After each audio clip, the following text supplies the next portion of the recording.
श्री गजानन जय गजानन गण गण गणात बोते. नमस्कार. गुरुमाऊली अनुभव या चॅनलवर आपल्या सर्वांचे खूप खूप मनापासून स्वागत. या चॅनलवर आपण भक्तांना आलेले गुरुमाऊलींचे विविध अनुभव ऐकत असतो. ते जर आपल्याला आवडत असतील तर चॅनलला सबस्क्राईब करा, अनुभव इतरांना शेअर करा आणि तुम्हाला आलेले अनुभव कमेंटमध्ये पाठवा.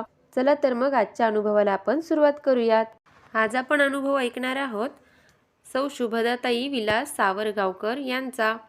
त्या न्यू जर्सी अमेरिका येथे राहतात. अनुभवाचे बोल आहेत, भक्तिकर प्रचिती येईल.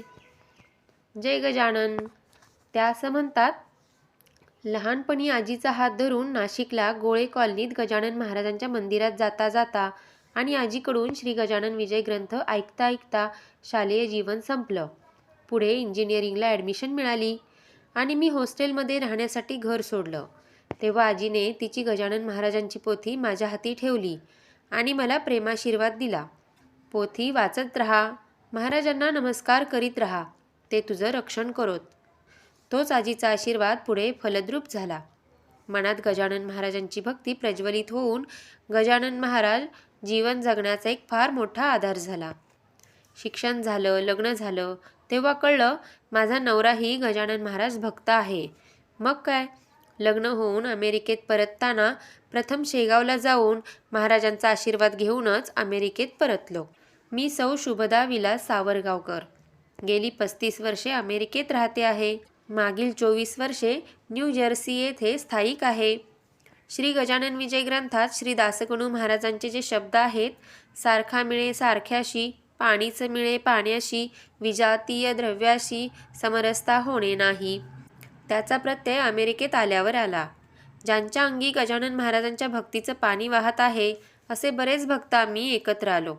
दर गुरुवारी आम्ही 21च्या ग्रुपमध्ये श्री गजानन विजय 21 अध्यायांचं पारायण पूर्ण करतो. माझा नित्याचा नामजप आणि मनात आलं की पोथीचं पारायण सुरू करून गजानन महाराजांच्या सानिध्यात राहण्याचा प्रयत्न सुरूच असतो. अधूनमधून गजानन महाराज लहान मोठे अनुभव देऊन भक्तिगंगेत भिजण्याचा आनंद प्राप्त करून देत असतात. अलीकडेच काही महिन्यांपूर्वी तर विलक्षण घडलं. सकाळी 6च्या सुमारास जाग आली. बाहेर उजाडत होतं.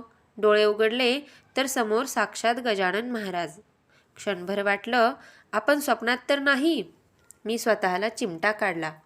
मी पूर्ण जागी होते. ताडकन उठून बसले. नमस्कार केला आणि महाराज दिसेनासे झालेत. कदाचित सांगून गेलेत, भक्तिकर प्रचिती येईल. कारण पुढे प्रचिती आलीच. संकट समयी महाराजांनी रक्षण केलं. ते कसं ते सांगते. मात्र तत्पूर्वी संदर्भासाठी बृहन महाराष्ट्र मंडळाविषयी थोडी कल्पना द्यावी लागेल. आम्ही दोघेही बरीच वर्षे बृहन महाराष्ट्र मंडळ BMM व अमेरिकेतील स्थानिक महाराष्ट्र मंडळासोबत काम करीत आलो आहोत, काम करतो आहोत. BMMशी संबंधित विविध कमिट्यांवर आम्ही दोघं कार्यरत आहोत. त्यामुळे दर 2 वर्षांनी विविध ठिकाणी होणाऱ्या अधिवेशनाला आम्ही आवर्जून उपस्थित असतो. या अधिवेशनात प्रामुख्याने उत्तर अमेरिका, कॅनडा, भारत आणि इतर देशांमधून सुमारे 5-6 हजार मराठी लोक उपस्थित असतात. छान कार्यक्रम असतो. मी सध्या BMM द्वारा प्रकाशित होणाऱ्या मंथली न्यूजलेटरची लीड एडिटर आहे. 27 जून ते 30 जून 2024 या काळात बृहन महाराष्ट्र मंडळाने सॅन होसे, कॅलिफोर्निया येथे अधिवेशन घेण्याचं ठरविलं. अर्थातच अधिवेशनाला जाण्याचं आमचंही ठरलं. न्यू जर्सीच्या नेवार्क विमानतळावरून सॅन फ्रान्सिस्कोला जाण्यासाठी बुधवार दिनांक 26 जून दुपारी 2 वाजता विमान होतं. सकाळीच घरून निघायला हवं होतं. निघताना सुखरूप प्रवासासाठी देवासमोर प्रार्थनेसाठी उभे झालो. गजानन महाराजांसोबत स्वामी समर्थांनाही हात जोडले, मनोभावे प्रार्थना केली आणि घराबाहेर पडलो. गाडीत गजानन महाराजांचा नामजप सुरू झाला. काही वेळ झाला आणि आतून जाणवायला लागलं की आज महाराज काही वेगळं सुचवत आहेत, वेगळे संकेत मिळत आहेत. आम्ही वेळेत नेवार्क एअरपोर्टला पोहोचलो. चेक इन वगैरे सोपस्कार होऊन गेटपाशी आलो. विमान वेळेवर होतं. बोर्डिंगही वेळेवर झालं. प्लेननी गेट सोडलं. प्लेन धावपट्टीला लागलं. इकडे माझा नामजप सुरूच होता. धावपट्टीवर पायलटने घोषणा केली की शेवटच्या ओके सिग्नलची वाट पाहत आहोत. त्यानंतरही बराच वेळ झाला पण प्लेन काही सुटेना. का वेळ होतो आहे असा प्रश्न मनात आला. मनात महाराजांचं चिंतन सुरू झालं. यात महाराजांचीच काही योजना असावी असं मनात येऊन अचानक ओवी आठवली. झामसिंगाला महाराज म्हणाले होते, थोडं थांबून जा, तुम्हा प्रापंचिकांना आपलंच व्हावं असं वाटतं. या ओवी पाठोपाठ मनात विचार आला, चला महाराजांच्या इच्छेने होऊ द्या. मी पुन्हा नामस्मरणात मन गुंतवण्याचा प्रयत्न करू लागले.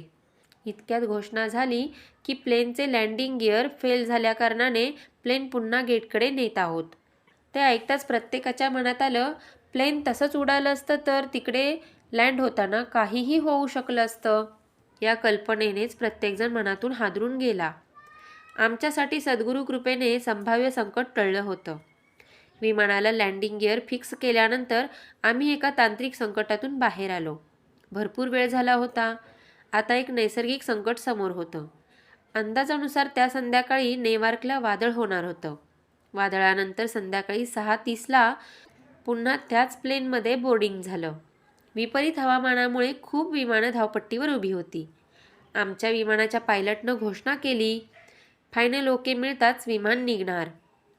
पण ही घोषणा होऊनही 1.5 तास झाला तरीही विमान तिथेच. हवेत बराच एअर टर्ब्युलन्स अजूनही होता, त्यामुळे उडणे सुरक्षित नव्हते. अशात बराच वेळ झाला आणि पायलटने घोषणा केली की फ्लाईट क्रूची ड्युटीची वेळ संपली आहे आणि FAAच्या नियमानुसार नवीन स्टाफ येऊन आता विमान उडू शकेल. त्यानंतर खरं तर रात्री 11:30ला विमान रिशेड्यूल झालं. पण प्रत्यक्षात हवेतील धोका टळून उड्डाण करायला आम्हाला घड्याळात रात्री 1:30ची वेळ पाहावी लागली. विमान उडालं आणि आम्ही घोष केला, गणपती बाप्पा मोरया. सॅन फ्रान्सिस्कोला तेथील वेळेनुसार गुरुवारी सकाळी 4 वाजता सुखरूप लँडिंग झालं. विलासने आमची बॅग घेऊन बाहेर पडण्यासाठी लाईनमध्ये नंबर लावला. मी तिथे उभी होते. इतक्यात माझ्या पुढील रोमधील अमेरिकन पॅसेंजरने त्याची हार्ड कव्हर दणकट बॅग हाताने खाली घेण्याचा प्रयत्न केला, पण ती बॅग सरळ खाली न येता दाणकन माझ्या डोक्यावर आपटली. मी वेदनांनी कळवळले. डोके धरून मटकन खाली बसले. कर्मचाऱ्यांची धावपळ झाली.